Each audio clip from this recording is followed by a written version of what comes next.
2591 Touching Fate. It was hard to concentrate when facing literally everything, ever, all at once, torn and in a state of utter havoc. And yet, Sunny tried. He had already achieved something astonishing by enduring the terrible visage of fate without being reduced to a mindless husk. But now, he needed to do something even more unimaginable. He had to actually fathom fate in its endless complexity. Of course, that was impossible.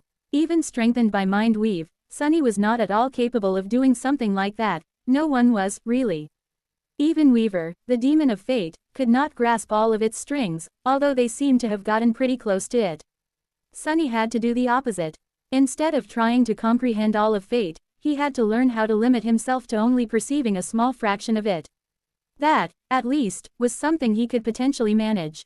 In a sense, what Sunny was trying to achieve was the opposite of what he had been trying to do all these years.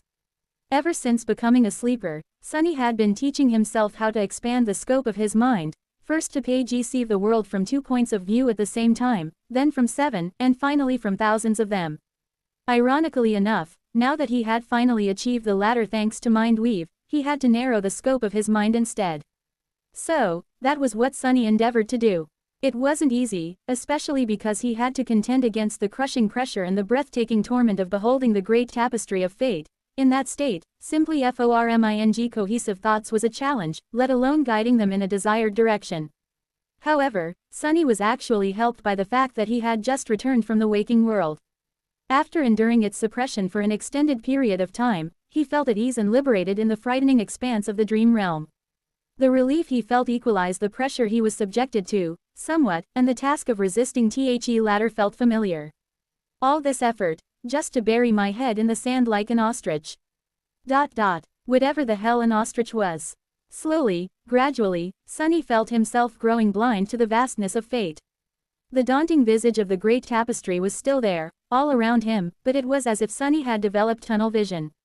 The confines of his perception were broad at first, then grew narrow. Eventually, he managed to limit the scope of his vision to only those strings of fate that pierced the night garden. But even that was too much. So, he focused and made himself blind to more of them, to the fates of millions of mundane people aboard the Titanic ship, of the awakened warriors, of the nightmare creatures whose fates ended when they touched the living bulwark of the giant ship's hull, anything and everything that had become a part of the night garden recently. Only then did Sunny manage to let out a relieved sigh. There were still countless strings of fate around him, most of them tangled and torn, but at least their number was not inconceivable anymore. More than that, Sunny felt like he gained a measure of control over the "where is my eye?" enchantment. Before, it had both shown him the strings of fate and forced the knowledge of them upon him. But now, he could perceive them without knowing them, could behold a fraction of the great tapestry of fate without drowning in it. It was as if an invisible wall was standing between him and the overwhelming knowledge, or rather, a door. One that he could, most likely, open at will. He just had to find a way to do it. Sunny remained motionless for a while, thinking.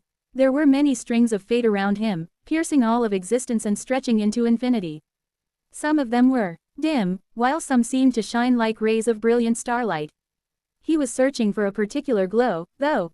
He was searching for the string of fate made out of pure golden light, like the one that had led him to the ebony tower and Weaver's severed arm all those years ago. Soon enough, he found it. It wasn't very difficult, because the radiant golden string was right in front of him. There were others like it, as well. After all, the golden hue must have signified a connection to divine beings, and the night garden was a mythical vessel, but he felt especially drawn to this one. Now, I just need to follow that string to the hidden spot where Weaver had left their lineage. But he couldn't. That was because the golden string did not seem to lead anywhere in particular. Instead of stretching to a certain area on the gigantic ship, it simply pieced its hull, as if connected to the night garden itself. Sunny frowned behind Weaver's mask. What is that supposed to mean? He hesitated for a while, and then did something he had never considered doing before. Following an impulse, he reached forward and grasped the string of fate in his hand. To Sunny's relief, his fingers did not turn to ash, and neither were they severed. Most amazingly of all, they did not simply pass through the thread of golden light, they grasped it tightly, as if touching a physical object. He could feel the very fabric of fate under his fingertips, which tingled faintly. It was only then that Sunny finally understood the nature of the changes that consuming Weaver's lineage had caused to his mind, body, and soul. He used to think that the peculiar quirks of the weaves were meant to make him adept at Weaver's unique sorcery. Blood weave had given him the ability to see the strings of essence, bone weave had allowed him to touch them, flesh weave had made it so he was not cut by them, mind weave had allowed him to fathom the endless intricacies of spell weaves. However, at that moment, he realized that it was all no more than a side effect, that it was merely a prelude. The true purpose of these alterations was this. It was the ability to interact with the strings of fate. Damnation. As Sunny's fingertips slid across the surface of the golden thread, he shuddered. Because, through touch, he saw a glimpse of the fate contained within it. Suddenly, his mind went elsewhere. 2592 Hunger of Life. Sunny saw a vast wasteland resting under a blue sky. At its heart, a young sapling struggled as it fought against the crushing pressure of soil, dreaming of light. Soon, it broke free of its dark, nurturing cradle and bathed in the radiance, absorbing the warmth of the sun and being caressed by the winds. Eventually, the young sapling grew into a mighty tree, towering above the surrounding desert. Its roots spread far and wide, reaching deep into the earth, its branches stretched toward the clouds, swaying as they wished to touch them. The tree bore wondrous fruit, and, attracted by their scent, creatures came from far away to taste them, gods and spirits, beasts and titans, and humans, too, dressed in furs and carrying tools made of flint, to satiate their hunger and fill the emptiness in their hearts. Time passed, and the wasteland was no more. Instead, a great forest covered its desolate expanse, full of vibrancy and life. Countless beings populated its verdant depths, living at peace with each other. There was no hunger and no strife, no discord or violence among those who dwelled in the garden of bliss, only harmony.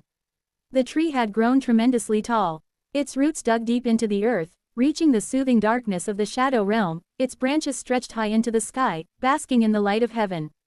The entire forest was born of it, and was part of it. The roots of all trees there were intertwined, forming a single, great being.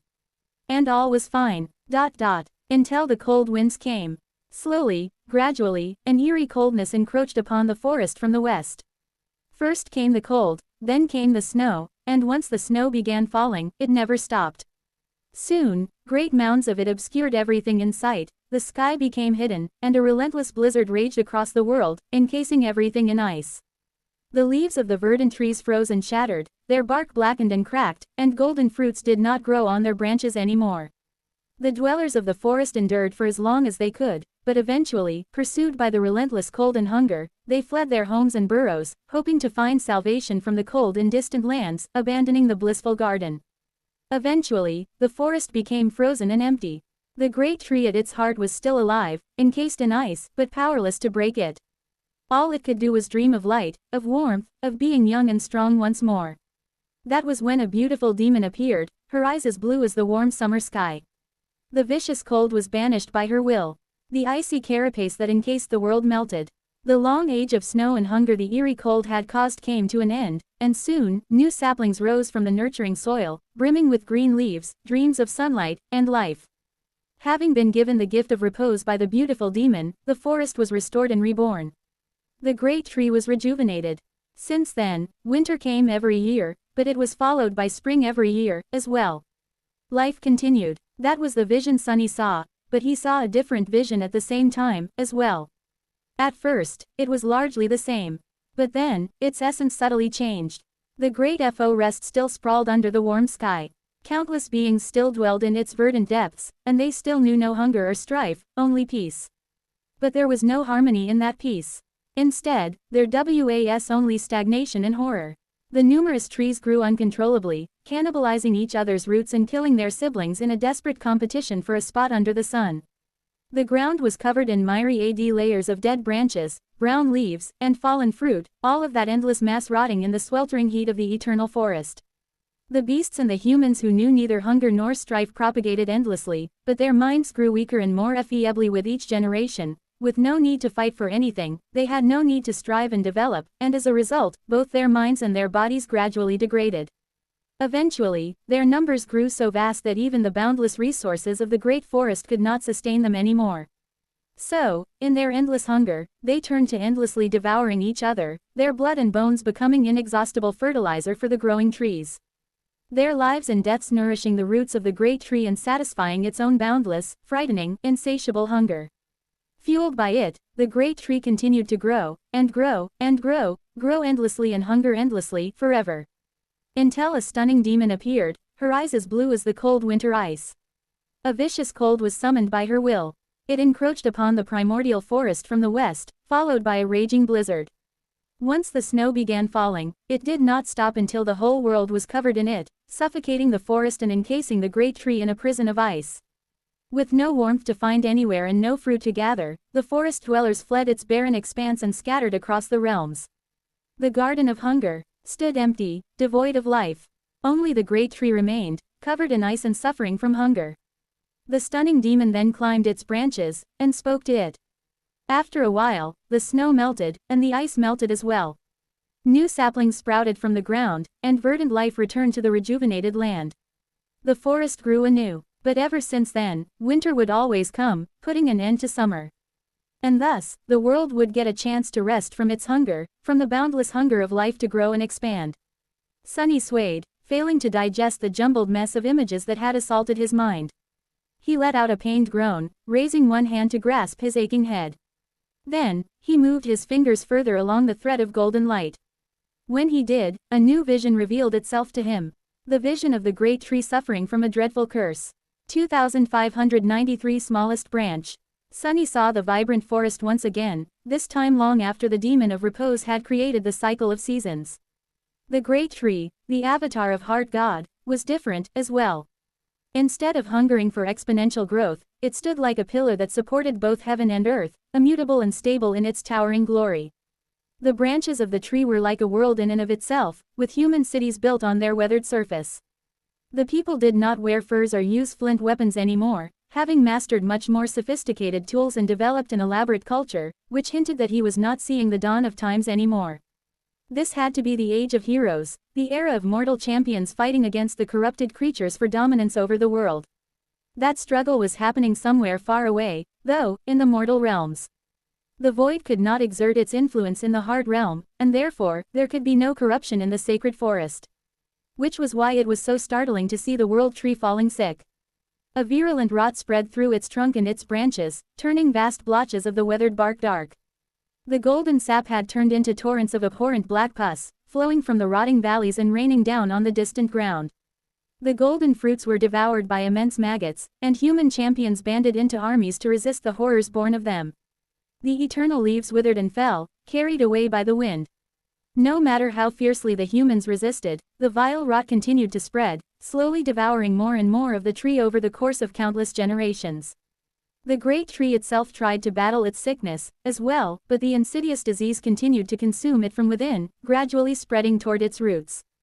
The great tree was a pillar of existence, holding up the heavens and supporting the earth, and that pillar was slowly crumbling. Sunny was terrified by the visage of the dying vessel of a god. It seemed unthinkable that an avatar of Heart God could have come that close to dying, long before being burned and toppled during the Doom War. Gods were great and ineffable, after all. They were supposed to be all but invulnerable, if not for the absolute law of imperfection they themselves had created. But perhaps the avatars of the gods were less so. In any case, Sunny felt a dark sense of curiosity while watching the world tree rot. He was trying to understand what the sickness ravaging it was. The spreading rot looked like corruption, what he imagined corruption would look like, if manifested as a physical force, but it was not. Instead, the vile disease was a living being. An unholy terror. A malevolent remnant of the age of Chaos, or maybe an insidious curse uttered by a void creature whom the gods had slain. Not all of the chaos creatures had been sealed with the void, after all. Just like one of the gods ended up being trapped behind the seal, some of them had escaped it, the being whose death gave birth to the Hollow Mountains, for example, and whose blood became the source of true darkness. The gods had battled the remnant creatures of the void at the dawn of the Age of Gods, aided by the demons, and scars left behind by those primordial battles could still be found across the dream realm. The corrupted came later, but some of them grew just as powerful. Enough so, it seemed, that even an avatar of one of the gods could not resist this particular unholy terror, without help. And help it did receive. Answering Heart God's call, the demon of repose returned to the sacred forest once again. Ariel, the demon of dread, had defeated an unholy titan in combat once. But his sister did not battle the curse consuming the world tree, Rather, she helped the great tree plunge into a state of endless rejuvenation so that it could consume the disease devouring it instead. The world tree rotted and grew anew. Its leaves fell, and new ones sprouted from emerging buds. The dead bark crumbled into dust, then was replaced by fresh growth. The diseased branches broke and fell, causing the world to quake when they impacted the earth, but new branches appeared in their place. Over, and over, and over again, without end. Rotting, dying, and being reborn again. Until the disease was no more. The unholy terror had perished, and the world tree regained its vitality.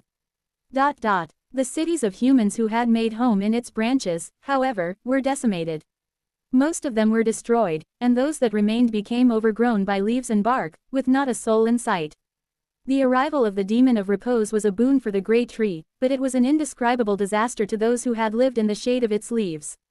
A calamity that could not be escaped, predicted, or reasoned with. There was a reason, after all, why demons were feared above all other deities of ancient times. Once the disease consuming the world tree was no more, the demon of repose left. However, it took payment for helping Heart God save their avatar. That payment was a young branch of the great tree. And from that branch, she fashioned a magnificent ship. A living ship that was more than a kilometer across from port to starboard, and countless times its width and length. One that was like a city in and of itself, with dozens of decks, gorgeous palaces, tall pagodas built on its surface, and great mysteries hiding in its boundless holds. A ship with wild groves, rushing streams, and deep lakes. The demon of repose named her ship the Night Garden, and made it her home. The world tree was long destroyed, and the demon of repose was dead. However, the Night Garden still remained, the last living sapling of once great forest. 2594 Timely intervention. Enthralled by the breathtaking visions of the ancient past, Sunny slid his fingers further down the thread of golden light. Now, he understood why he had seen the birth of the world tree and the spread of the Heart God's sacred forest first. It was because the Night Garden had been made from the branch of the great tree, and was therefore a part of it, the last part of it, even. So, its fate was part of the world tree's fate, or had been once, at least.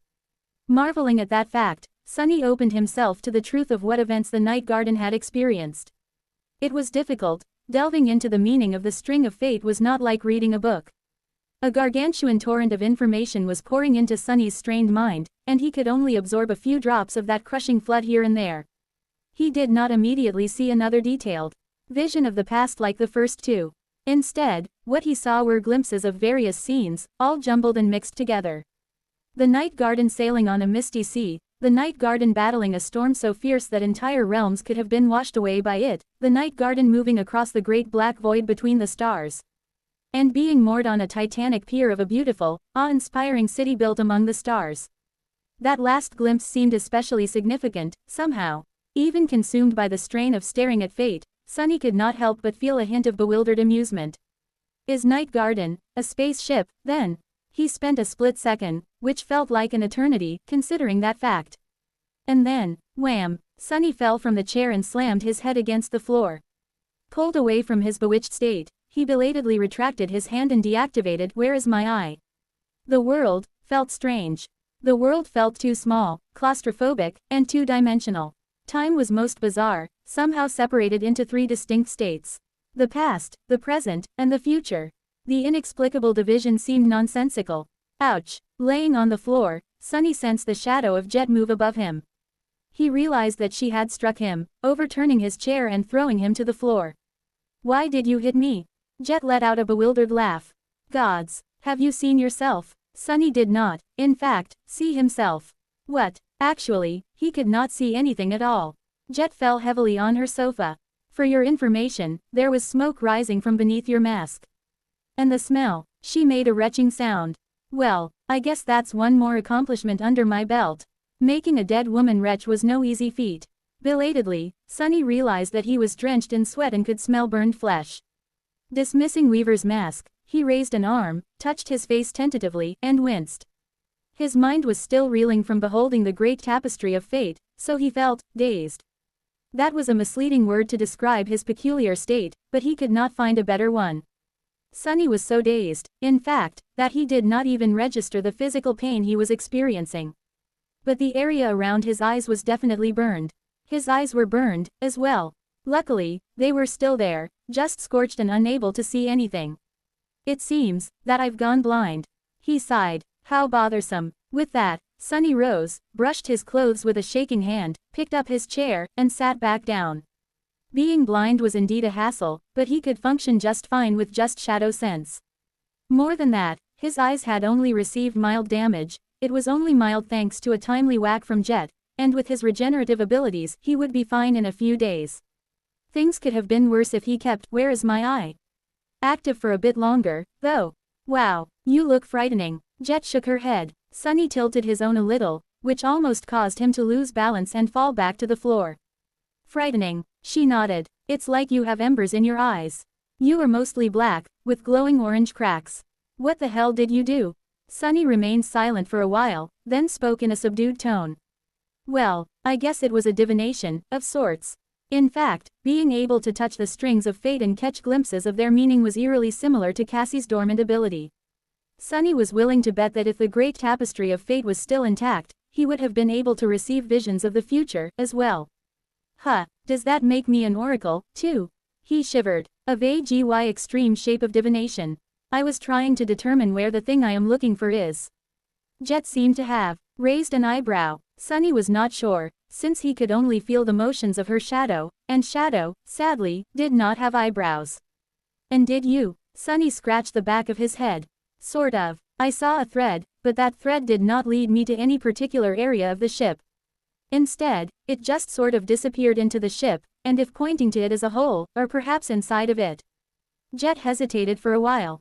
You don't think that you'll have to be absorbed into the hull to find it, do you? Sunny slowly shook his head. That was my first thought, as well. But actually, I have a different idea. He considered it again, then thought back to the visions he had seen. Yeah, it is worth trying. The night garden was a living thing. Not in the same sense as humans or animals were, but still one nonetheless.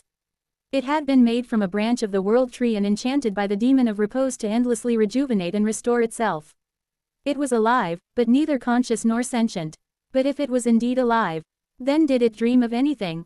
And could Sunny see what the Titanic ship was dreaming of? Naturally, he could. After all, Sunny had a horse who could bring him into someone's dream. 2595 Hidden Giants. A storm raged outside. The sky was hidden behind a great dark veil of angry clouds, hurricane winds were ravaging the world, and the boundless sea rose up against the tyranny of heaven. The undulating expanse of 5GCE waves stretched endlessly in all directions, each of them towering like a rolling mountain. The night garden sailed through the storm, indomitable and dauntless. Illuminated by the colorful glow of countless lanterns, it was the only island of warmth and light in the world of cold darkness, apart from the branching bolts of lightning that descended from the roaring sky like silver arrows, that was, as if meant to punish the sea for its defiance. Instead of striking the sea, however, they were drawn to the masts of the night garden, making it seem as if the ancient vessel was surrounded by a radiant mantle of electric arcs as it battled the storm. Each colossal wave was like the wall of a great fortress, dwarfing the world with its imposing height. The bow of the Titanic ship, however, towered above them. It cut and crushed them like an unstoppable siege ram, moving forward at a steady pace. The violence of each impact was terrifying, the roaring thunderclaps were deafening, the flashes of lightning were blinding. Well, at least Sunny assumed they were. His eyes had not recovered yet, and he fled from the physical pain by abandoning his corporeal form to hide in Jet's shadow. She was in the runic hall of the main pagoda at the moment, deftly steering the ship in its voyage through the calamitous storm. The night garden had some defenses against the fury of the elements. There seemed to be an invisible barrier protecting the main deck of the Titanic ship, making the winds less powerful as they assaulted it and preventing the torrential rain from causing a flood, to the point that many people gathered outside, hiding beneath colorful oil paper umbrellas to enjoy the view of the storm. However, that did not mean that the night garden was invulnerable.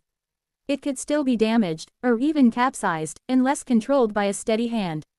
The bow of the ship had to be aimed at the waves, and it had to maintain a sufficient speed. Myriad things had to be considered, as well, to keep the passengers safe. Jet seemed to be handling the task just fine, aided by several surviving elders of the House of Night who acted as her advisors. The Night Guardian was basking in the fury of the storm, replenishing its reserves of essence. Sunny could not see the stunning battle between the Titanic ship and the cataclysmic storm, but he could still sense its profundity. To him, it was a storm of shadows, vast and as deep as the sea. They flowed and roiled chaotically due to the unceasing barrage of lightning bolts and the passing of the Titanic ship. Observing the fury of the elements from the safety of Jet's shadow was strangely soothing. After a while, the noise of the storm receded into the background of his mind, and Sunny was left alone with his thoughts. He had a lot to think about. Nightmare was ready to take him into the dreams of the night garden, but Sunny did not want to venture into unknown territory before recovering his eyesight. So, until then, there was nothing for him to do except think. Beholding the great tapestry of fate had left a profound impression on him, even if it left him temporarily crippled. The damage to his eyes could have been worse, but it was not insignificant either. Sunny would remain weakened for a few days, and there were the invisible wounds to consider, too. Even now, his mental state was a bit strange. It was as if his mind had received a powerful shock, and was still a little numb as a result. Who knew what would happen to it if he peered into the fate often, and for prolonged periods of time? Come to think of it, exploring the strings of fate was even more dangerous than Sunny thought. This time, he had seen the past of the night garden, which, unexpectedly, was intertwined with the past of the world tree, an avatar of Heart God. He had seen the birth of the sacred forest and some of its long history, culminating in the creation of the Titanic ship by the Demon of Repose. But he could have just as easily stumbled onto visions of something that he was not meant to see. What would have happened to Sunny if he caught a glimpse of Heart God battling the creatures of the void?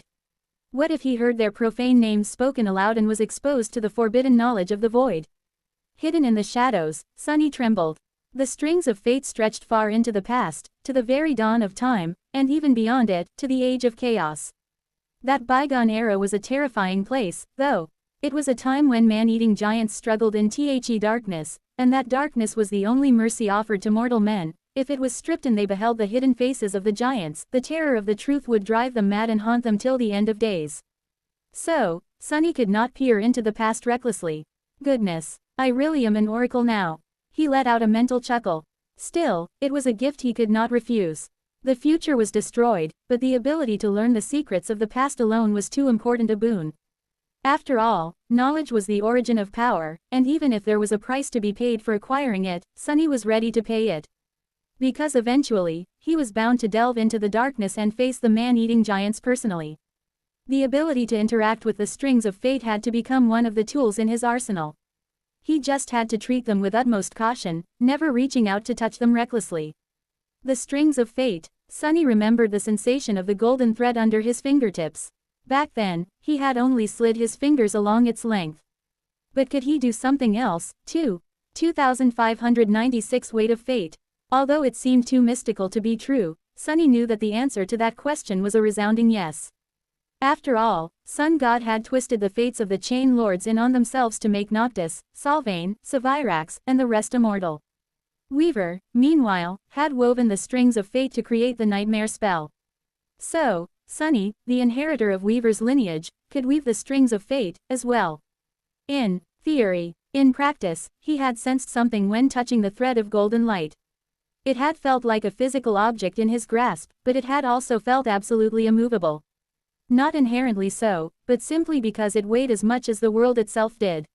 Moving that single string of fate, for him, was no different from an ant attempting to move a mountain with its feeble limbs. That is probably something only a divine being can do. Even then, not just any divine being, and among those great beings that could twist the strings of fate, none had been able to escape it, in the end, so the measure of their influence must have been limited. I feel like this is something I am not qualified to understand yet, let alone perform. In the future, though, the future did not exist anymore, so anything was possible. Satisfied with that conclusion, he thought back to the very fact that the great tapestry of fate was torn and savaged. It felt too peculiar to fathom, knowing that he was the person, or the weapon, at least, who had fundamentally altered one of the inherent pillars of existence. Among all of his accomplishments, that one stood out as the most distinguished by far. So much so that nothing else could even compare. Granted, the vile thieving bird deserved most of the credit, possibly followed by Weaver. Cassie and Sunny had done their part, and what they had done was nearly impossible, but it did not feel entirely, or even largely, like an achievement of their own. So, Sunny was not going to let it go to his head. Still, while the question of who had unraveled the tapestry of fate remained, the implications of its unraveling were apparent. The future, which had been determined all along, flowing toward a predestined end, even if the details of how the world arrived at that end could shift, was undecided and malleable now. Leaving the astonishing nature of that tectonic shift aside, it seemed like a positive change. But really, it was not necessarily so. After all, there were countless possible futures now. Some of them could be more beneficial than what had been fated to transpire, but some were undoubtedly far more horrible. There was simply no way to tell, since Sunny did not know what shape the original future had been meant to take, and there was no way to learn what final shape it would settle into anymore. For better or worse, they would only find out what the future held when it was upon them. They would only know if their intervention was a blessing or a bitter curse when there was no way to change it. The future was just, uncertain and free, containing myriad possibilities. So, it was up to Sunny and his companions to make sure that the future that ended up being realized was more hopeful than dreadful. That heavy responsibility suited him fine. Even if they failed in the end, and the world was consumed by the nightmare that the forgotten god was dreaming, he would at least know that they had strived for and failed to achieve a better ending themselves, not guided like puppets that performed a complicated play as their limbs were pulled by the strings of fate. The tapestry of fate may repair itself eventually, restoring a semblance of order, but it would never be the same. Letting out a mental sigh, Sunny turned his thoughts to the visions he had seen. Repose. It was a startling thing to learn, that the demon of repose was responsible for creating the very concept of changing seasons and had either caused or ended an ice age that threatened to consume all of existence, or perhaps both. It was also deeply fascinating to have witnessed the ancient past of the Heart Realm, especially considering that Sunny was currently waging a war for dominance over its charred remains. The burned forest had been the sacred forest once, and the unfathomably large stump at its center had been the World Tree, the avatar of Heart God. Heart God, the god of souls, emotions, memory, growth, and hunger. That deity was the most nebulous and elusive of the 6 great gods, so Sunny had rarely stumbled upon traces of Heart God before. There was Ader of the Chain Lords and the desecrated grove, from where the sapling of the sacred tree empowering the chain breaker came. There was the tree to which Uri's and Azarax had been nailed for thousands of years, and which had prevented them from forgetting themselves like the rest of the deathless prisoners of the Nightmare Desert. There was the burned forest. There was the Soul Devourer, as well, which, as Sunny suspected now, was a sacred tree that had grown in the wake of the Doom War and succumbed to corruption. It was interesting to note, however, that the World Tree had been similar to the Soul Devourer in numerous ways. It had attracted numerous beings with the sweet scent of its fruit, after all, and numerous of those beings remained in the Heart Realm forever, helping the great tree grow and its offspring form the sacred forest. Just like Sunny, Nefis, and Cassie had almost remained on the Ashen Barrow to guard the Soul Devourer and help it spread its seeds forever. The vision Sunny saw possessed a strange duality to it, so he could not tell if the avatar of Heart God had been benevolent and nurturing or harrowing. Maybe it was both. The gods were beings born long before the concepts of good and evil, after all, and therefore existed outside of the confines of mundane morality. So, they were both and neither. The World Tree and the sacred forest seemed to have found a state of balance eventually, though, after experiencing the long and frightening Ice Age, with the help of the demon of repose. Only to burn in the end. Suddenly, Sunny remembered the descriptions of 2 memories he had received a long time ago, the memory of ice and the memory of fire. They had been charms that increased his resistance to cold and heat, respectively, which he lost after being banished from the nightmare spell. The description of the first had read, "Even when the sun returned, they shivered and remembered the never-ending winter." While the description of the latter hinted at a different calamity. And then, there was nothing but flame. The descriptions were peculiar and fragmented, like 2 pieces of a larger whole. Sunny had even thought that if he could find the whole set of resistance charms, he would be able to learn the entire story. Now, he suspected that this story told the tale of the inhabitants of the sacred forest, the primordial humans and the creatures who had dwelled in the Heart Realm, and who probably built the barrows on the northern edges of the Forgotten Shore. The god of Memogy was gone, and these people were long gone, as well. Now, the only thing that remembered them was the nightmare spell. How fitting. 2597 Inner Sea. A few days later, the storm subsided, revealing the starlit sky. The vast expanse of rolling water glistened with a silver radiance, reflecting the shimmering stars. Wisps of mist flowed above the water like clouds, making it seem as if the night garden was suspended between 2 nebulous heavens. Sunny was starting to feel better by then. Abandoning the peaceful embrace of Jet's shadow, he ventured to explore the ship, not because he expected to find something important, but simply out of curiosity. Avoiding the gazes of people living on the night garden, he moved stealthily here and there, eventually making his way to the lowest part of the living vessel. Quite ironic, there was a small sea hidden at the bottom of the night garden. Well, more of a lake, really. A vast reservoir spanned the entire length of the gigantic ship, filled with water. There was a shore of pristine white dunes, as well. Enchanted lanterns were scattered across the ceiling of the reservoir, shining upon the black water like stars. It was a perfect microcosm of the restless sea outside. Kneeling on the white sand, Sunny brought a handful of it to his face and licked it. A strange expression appeared on his face. Salt. Soft steps resounded from the darkness behind him, and Jet appeared on the silent shore, stretching as she raised a hand to hide a yawn. Each storm was a test of endurance for the captain of the night garden, so she had not had an opportunity to rest even for a minute until the storm subsided. Noticing his confused expression, she nodded. Yes, it's salt. Jet walked over to the water and splashed some on her face. The hull of the night garden absorbs salt water from the sea, purifies it, and then desalinates it. Once all contaminants are absorbed, the fresh water and the salt are stored separately in this reservoir. Where did you think people aboard the ship got water from? Sunny scratched his head. I haven't really thought about it. That's quite convenient. Jet nodded. If not for that function, sustaining a large population here would have been a logistical nightmare. As it stands, though, we are almost self-sufficient. We even supply salt to other cities in the Dream Realm, so everyone on the coast is happy to see the night garden appear on the horizon. Salt was the lifeblood of civilization, after all. Sunny glanced around with a thoughtful expression. Does it happen automatically, or do you control the water intake from the runic hull? Jet shrugged. The night garden handles it on its own. But I imagine I could take direct control and do it manually if I wanted to. That is how it works with most of its other functions. Why? Sunny looked up, studied the distant ceiling for a while, and then shook his head. Nothing, really. It's just that this reservoir is far from being filled to the brim. So, I was thinking that it looks like a ballast tank. Jet studied him for a few seconds. Like in a submarine, he nodded. Exactly. I am willing to bet that if you increased water intake and flooded this reservoir, the night garden would be able to dive into the depths. That is how it works, right? It only has to become heavier than the water it displaces to achieve negative buoyancy. Sunny paused for a moment, then added, I am also willing to bet that the same barrier that protects the main deck from the wind and the rain can hold the water at bay, creating a bubble of breathable air around the ship. Oh, I don't have proof for any of that, of course. But it feels like something the night garden would be able to do. Jet gave him a suspicious look. Why are you thinking about sinking my ship, though? Sunny chuckled. No reason. I'm just bored and curious. Jet sighed. Well, you might be right.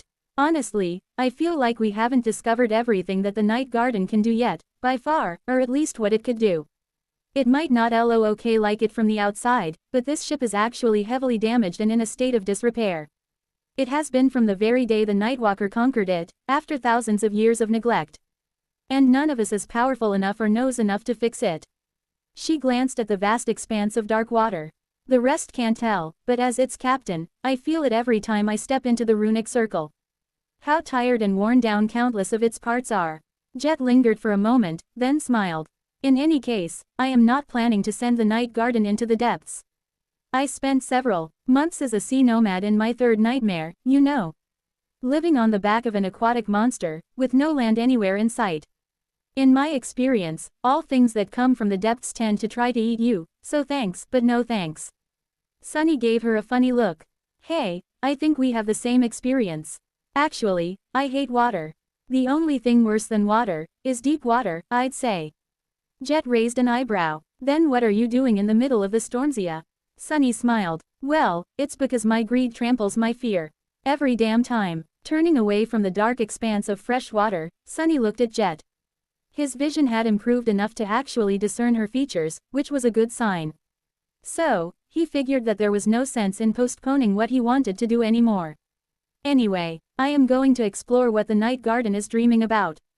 Care to join me? Jet remained silent for a while, then shrugged. It's my ship. Of course, I am going to join you. Sunny nodded. Let's go, then. As he said that, Nightmare silently rose from the shadows and stared at Jet with his frightening crimson eyes. She stared back, wisps of mist drifting around her. Sunny, your horse is looking at me funny. Fastening the overpriced saddle, he smiled. He's just happy to see you. Right, Nightmare. Nightmare snorted, revealing his steel wolf-like fangs for a moment. Jet cleared her throat. Yeah, I don't think this is it. Jumping into the saddle, Sunny looked down at her and offered her his hand. Climb up. Don't worry, he doesn't bite. I mean, he does, but only when he wants to kill someone. So, relax. Giving him a dark look, Jet took his hand and climbed to sit behind him. Why do you have a transcendent terror as a horse, even? Sunny grinned. Well, if you must know, it's because I endured myriad excruciating deaths in a maze of nightmares, brought you free through sheer stubbornness, and then killed him viciously. So, this terror is my horse now. Hold on tight. As Jet wrapped her arms around his waist, Sunny sent Nightmare forward and commanded him to use the Dreamwalker attribute. The next moment, they disappeared from the shore of the dark lake. 2598 Dreams of the Night Garden. In the Night Garden's dream, it was a tree. A towering tree that stood upon the surface of a calm sea, bathing in starlight and caressed by warm winds. Millions of leaves rustled on its branches peacefully, echoing the distant murmur of the gentle waves. Far away, storm clouds were gathering with the promise of a cleansing rain. Nightmare appeared on a wide branch of the titanic tree, surrounded by shadows. Sunny glanced around and remained silent for a while. An odd expression appeared on his face. Well, that is, odd. Jet, who seemed quite uncomfortable atop a horse, let go of his waist and jumped down. Touching the weathered bark of the enormous branch briefly, she looked up and asked in an incredulous tone. What, traveling to the dream of an ancient living ship? Sunny shook his head. No, that's perfectly normal. He paused for a few moments, casting his shadow sense far and wide, then sighed. It's just that when I follow Nightmare into someone's dream, it is usually, you know, a nightmare. Relaxing a little, Sunny dismounted and patted his tenebrous steed on the shoulder. Full of horrors, peril, and nightmarish things. It's very rarely that I encounter a dream that is so peaceful. The dream of the night garden was indeed tranquil. Considering what the ancient vessel had lived through and witnessed, Sunny was fully prepared to face unimaginable horrors, hideous depth dwellers, devastating calamities, and perhaps even an angry god or two. But instead, there was nothing but a stunning night sky and a calm sea. No horrors were hiding beneath the waves, and nothing too monstrous to describe was watching them from above with alien eyes.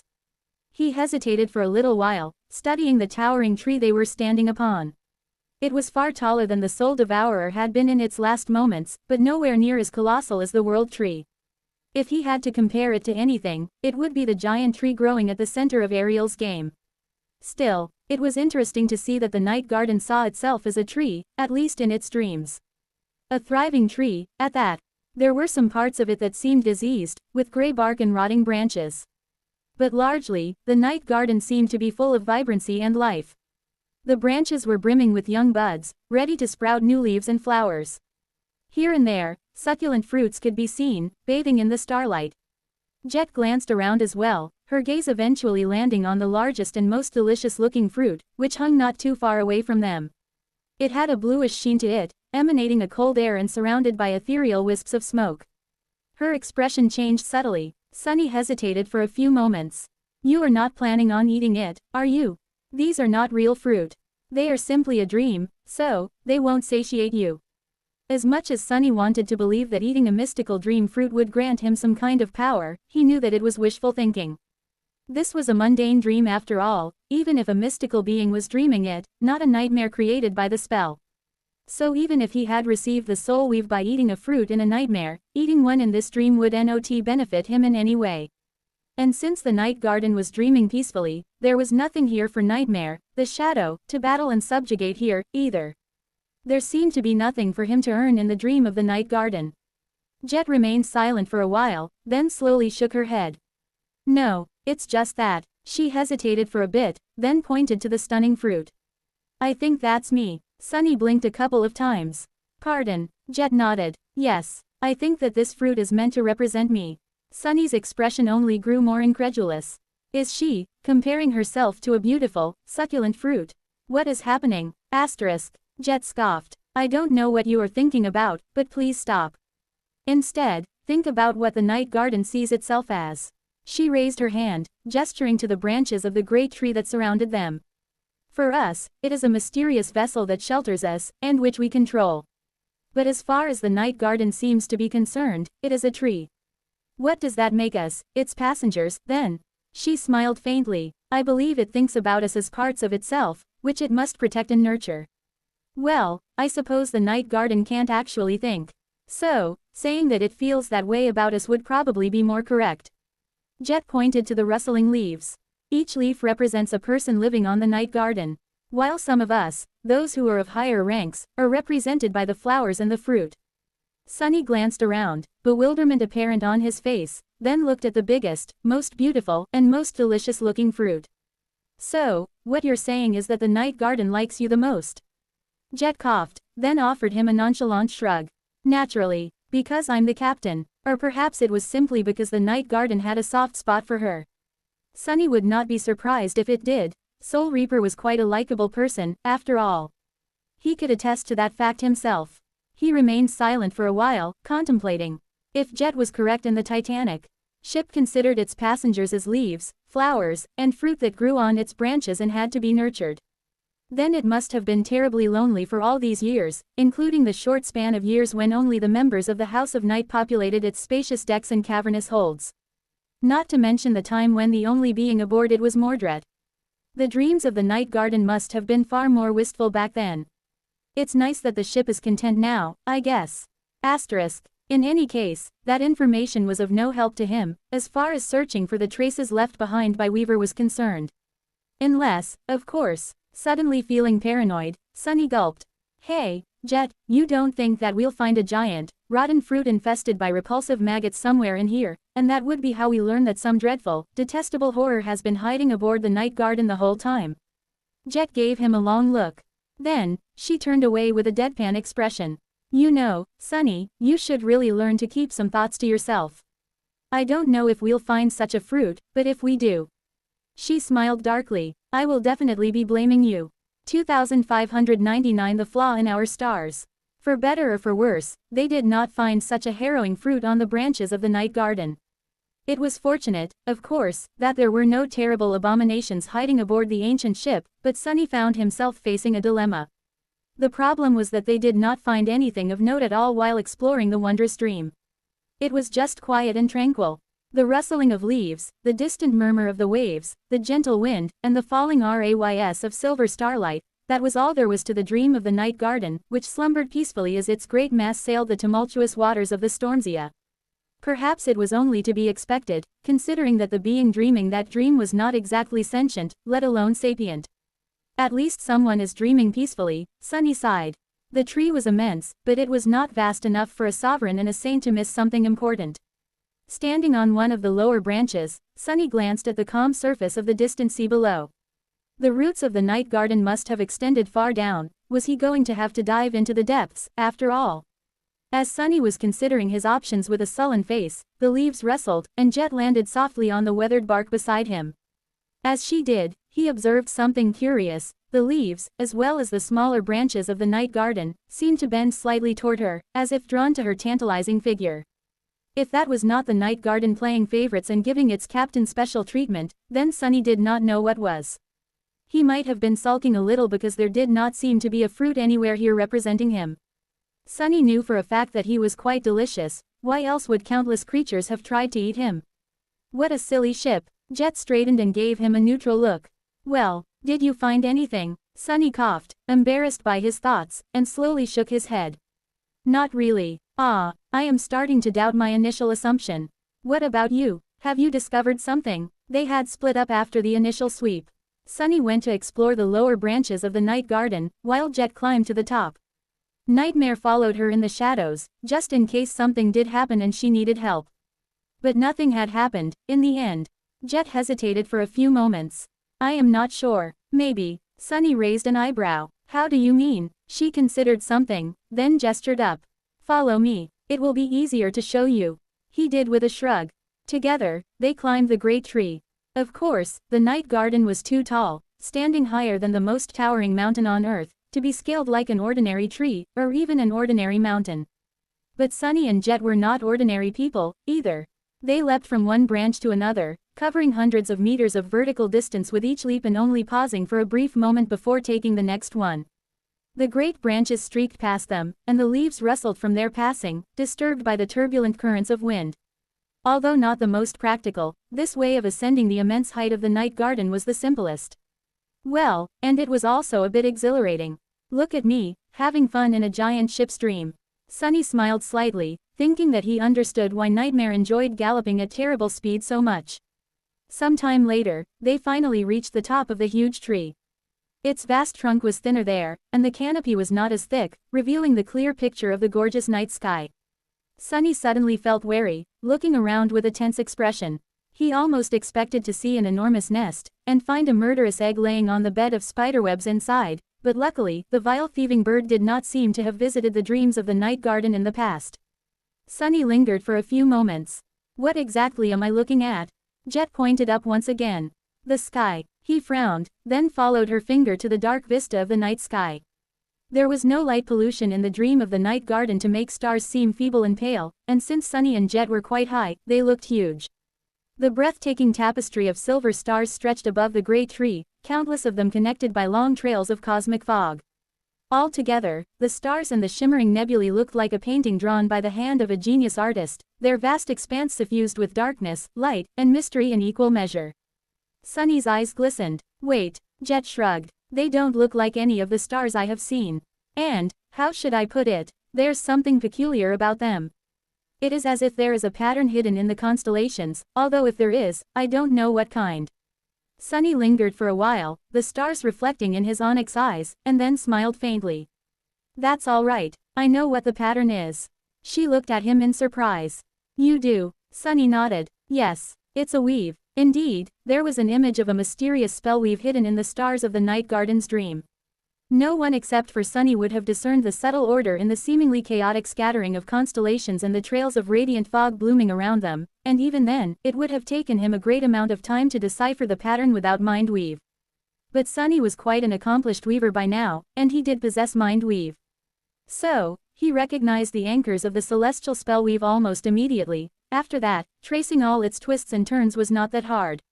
The spellweave was vast and intricately complicated, endlessly elegant in its design, and daunting. It felt like something the spell would weave, but was even more refined.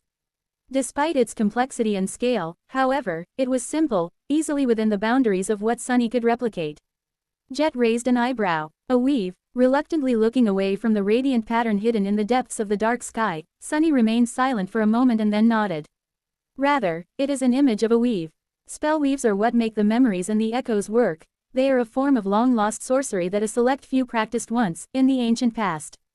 That sorcery originates from Weaver, the demon of fate, and Weaver did not create it to be used by the masses. So, unlike runic sorcery and shaping, not just anyone can master even its basics. Jet gave him a dubious look. So, what's the use of this hidden pattern?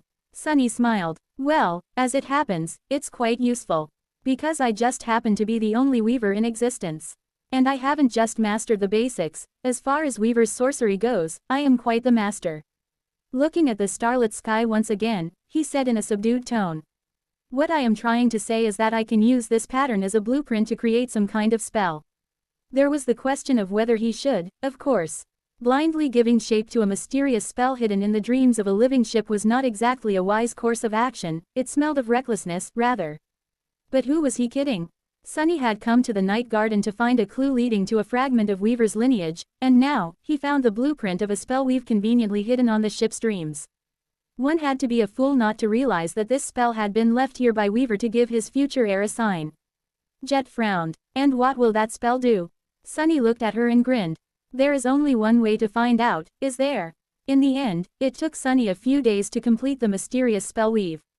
He had secluded himself in Jet's garden and dedicated himself fully to weaving, meticulously recreating the vast intricacy of the pattern Weaver had hidden in the starlit sky.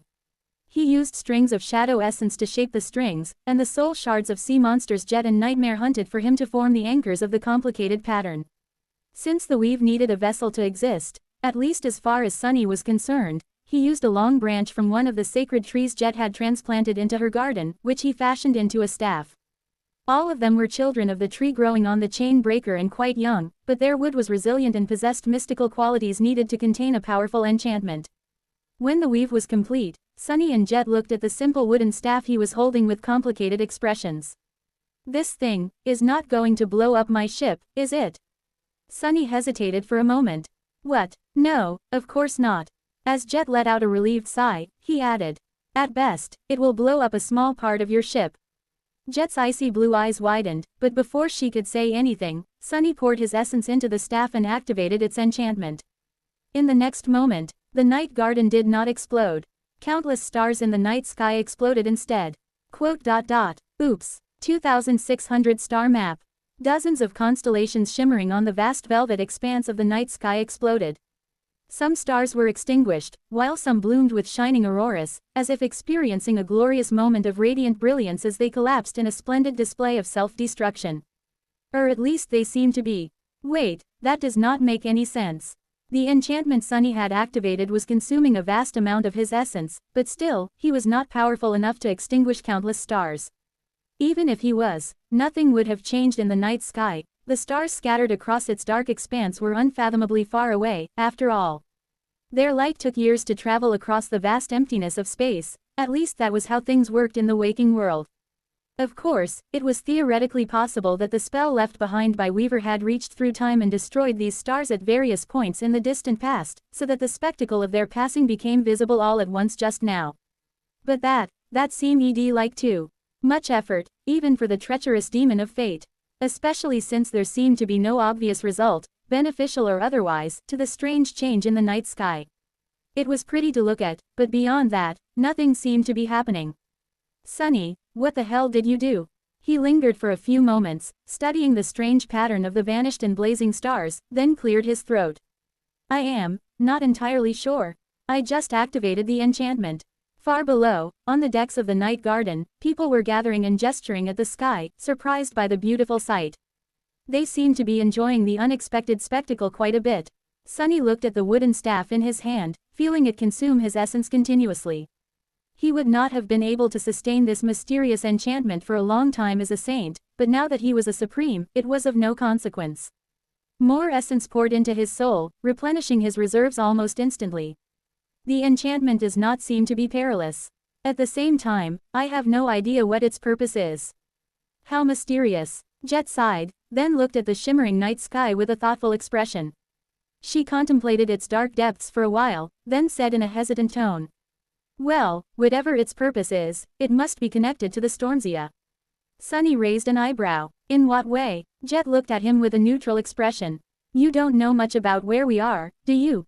When Sunny responded, his tone was a little offended. "I know quite a lot, actually. It's just that most of my knowledge about the Stormsia is theoretical, since I consciously tried to stay as far away from this place as possible.